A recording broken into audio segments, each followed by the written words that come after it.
हा प्रश्न electromagnetic induction या चॅप्टरवर सीईटी 2024 ला विचारलाय.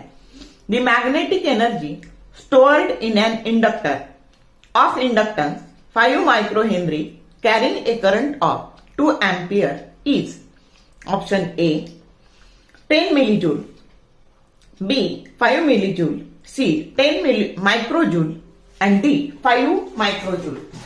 आपल्याला काय दिले तर सेल्फ इंडक्टन्स दिलाय. किती दिलाय?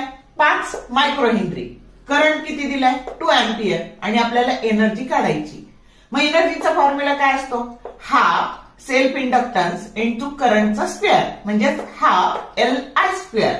मग आता हे हाफ आपण हे मायक्रोमध्ये तसंच ठेवली, सेल्फ इंडक्टन्स तसाच टाकला.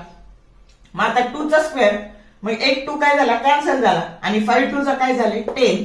हे मायक्रोला मायक्रो आणि एनर्जीचं युनिट जूल म्हणजे उत्तर काय आलं? एनर्जी काय आली? 10 मायक्रोजूल, की जो करेक्ट ऑप्शन सी आहे. शॉर्ट व्हिडिओ आवडले लाईक करा, शेअर करा, कमेंट करा.